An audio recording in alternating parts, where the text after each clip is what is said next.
السلام علیکم، business lunch کے ساتھ میں ہوں ماہنور سید۔ ناظرین، جب مئی کا مہینہ آتا ہے تو ہمیں یہ احساس تو کم ہی ہوتا ہے، گرمی ہونے لگی ہے، بلکہ یہ احساس ہونے لگتا ہے کہ بجٹ کی جو ہے آوازیں ہمیں سنائی دینے لگتی ہیں کہ بجٹ آنے والا ہے، اس کی باز گشت ہمیں سنائی دیتی ہے۔ اور ایسے وقت میں جبکہ ہم دیکھ رہے ہوں کہ ملک شدید سیاسی اور مالی بحران کا شکار ہے، تو سب سے پہلے یہ سوال ہوتا ہے کہ کیا ہوگا، آئندہ آنے والا بجٹ کیسا ہوگا اور کیا ہونے والا ہے۔ اسی لیے آج ہم نے سوچا کیوں نہ بجٹ پہ بات کی جائے، تو ہمارے ساتھ جو مہمان ہیں ان سے معلوم کرتے ہیں کہ بجٹ آنے والا ہے تو کیا ہوگا اور کیسا ہوگا۔ تو پہلے مہمان سے ملتے ہیں، پھر معلوم کرتے ہیں اسے۔ ہمارے ساتھ ہیں اس وقت سائم علی، کنٹری اکانومسٹ ہیں اسٹینڈرڈ چارٹرڈ بینک کے۔ السلام علیکم سائم۔ کیسے ہیں سائم؟ سائم، بجٹ کی جب بات کرتے ہیں تو واقعی ذہن میں رہتا ہے بجٹ آنے والا وہ ایک عجیب سا وہ ہے، اسکیری اس لحاظ سے کہ آگے اتنی مہنگائی ہے اور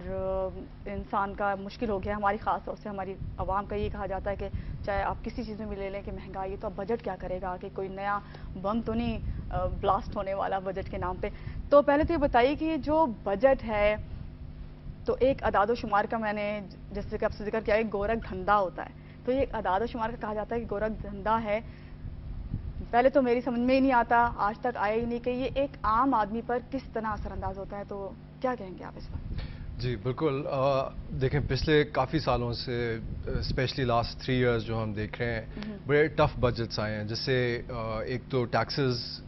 جو ہے انکریز کیے انہوں نے جو پبلک کے اوپر لگتے ہیں، دوسرا جو سبسڈیز ملتی تھیں ہمیں بجلی کے اوپر، گیس کے اوپر، وہ بھی کم ہوتی گئی ہیں، جس کی وجہ سے ہم دیکھ رہے ہیں مہنگائی بہت تیزی سے بڑھی ہے پچھلے 3 سالوں میں۔ سو اس لیے لوگ پریشان تو ڈیفینیٹلی ہیں، اور اس سال بھی ایکسپیکٹیشن یہی ہے کہ مزید ٹیکس، نئے ٹیکس آئیں گے بجٹ کے اندر جو کہ دینے پڑیں گے عام آدمی کو۔ سو ان کی جو پریشانی ہے بالکل ایک طرح سے صحیح ہے، بٹ بجٹ جو ہوتا ہے وہ ہوتا ہے کہ آپ کے پاس اگر محدود وسائل ہوں تو ان کا آپ کس طرح بہترین استعمال کر سکتے ہیں، کہ آپ کے جو بھی اگر فار انسٹنس آپ کے ایک سال میں ٹیکس کلیکٹ کرتے ہیں 1.3 ٹریلین روپیز کے قریب، تو اس کو کس طرح خرچ کیا جائے جس سے لوگوں کو بھی فائدہ ہو، حکومت جو ہے اس کی بھی جو ڈیٹ پوزیشن ہے وہ امپروو کی جائے، اور ملک کے اندر خوشحالی ہو، نوکریاں ملے لوگوں کو، مہنگائی کم کی جائے، یہ فوکس ہوتا ہے بجٹ کا۔ بٹ انفارچونیٹلی کیونکہ ہمارے ہاں بجٹس جو جس طرح بنے ہیں، جو نمبرز اناؤنس کیے جاتے ہیں اینڈ میں سال کے بعد پتہ چلتا ہے وہ نمبرز بالکل ہی غلط ہے، ٹیکس کلیکشن بہت کم ہوتا ہے ٹارگٹ سے، اور جو خرچے ہوتے ہیں وہ بڑھ جاتے ہیں، کیونکہ بہت زیادہ بڑھ جاتے ہیں بیکاز پلاننگ صحیح طرح نہیں کی جا رہی۔ سو آئی تھنک وہ اب اوائڈ کرنے کی ضرورت ہے، ایک ریئلسٹک بجٹ ہونا چاہیے، اگر محدود وسائل ہیں انہی محدود وسائل کے ارد گرد پلاننگ کی جائے کہ ان کا استعمال کس طرح بہترین طریقے سے کیا جائے۔ آپ جتنا زیادہ ٹیکس لگائیں گے، اسپیشلی اس وقت جب ہم دیکھ رہے ہیں 3 سال سے ریکارڈ مہنگائی ہے، جو ہے گروتھ ہو نہیں رہی، ساری انڈسٹریز یا بند ہو رہی ہیں یا سفر کر رہی ہیں، امپلائمنٹ کم ہوتی جا رہی ہے، لوگوں کو نوکریاں نہیں مل رہی، جب انڈسٹریز ہی نہیں ہوں گی تو امپلائمنٹ بالکل۔ So I think in this current environment بڑا لازمی ہے کہ نئے ٹیکسز جو ہے وہ کم سے کم کیے جائیں۔ اچھا، ماضی میں بھی ہم نے دیکھا سائم کے فوجی حکومت کے بھی بجٹ دیکھ لیں، چاہے وہ سویلین کے دیکھ لیں، سنا بھی یہی اور پڑھا بھی یہی کہ 30-25% جو ہوتے ہیں وہ ڈیفنس میں چلا جاتا ہے، کم و بیش اتنا ہی قرضے اتارنے میں، جو بچ جاتا ہے آپ کے خیال میں اس سے کتنی بہتری لائی جا سکتی ہے؟ بالکل، یہی سب سے بڑا مسئلہ ہے ہمارے ملک کا، کہ جو ہم قرضے لے چکے ہیں آلریڈی وہ اتنے زیادہ ہیں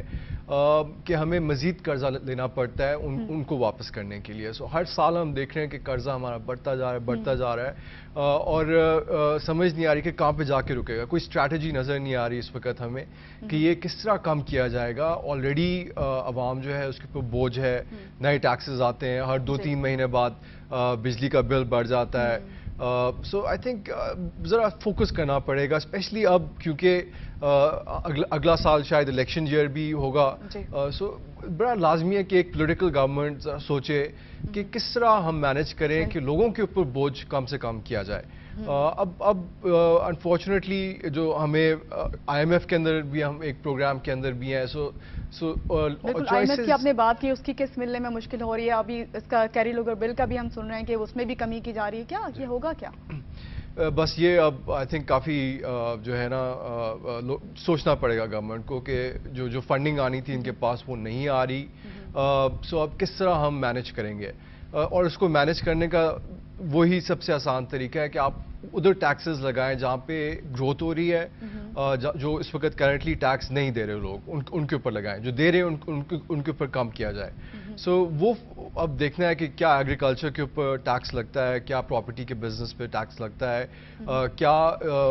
وہ سارے sectors wholesale, retail, services, industry جو کہ ٹیکس نہیں دیتے, ڈکلیئر ہی نہیں کرتے اپنی انکمز, وہ دیں گے. اور آئی تھنک سب سے امپورٹنٹ چیز ہے کہ کیا ہمارے پارلیمنٹیرینز ہیں وہ اس سال ٹیکس دیں گے کہ نہیں دیں گے. آئی تھنک وہ چیزیں دیکھنے کی ہیں, اسی سے جو ہے آئی تھنک کریڈیبلٹی بنے گی گورنمنٹ کی. اگر وہ دیکھیں گے کہ ہمارے ریپرزینٹیوز ٹیکس دے رہے ہیں, ہمارے بزنس لیڈرز ٹیکس دے رہے ہیں, تو پھر آپ مجھ سے ایٹ لیسٹ آپ مانگ سکتے ہیں, میں اور دینے کو تیار ہوں. ہمارا پھر حوصلہ بھی بڑھے گا کہ چلو ہمارے پارلیمنٹیرین دے رہے ہیں تو کیوں نہ ہم دیں. میں بات چلے, میں پاس کی بات نہیں کرتی ہوں, غالباً یہ ہماری تاریخ کا مشکل ترین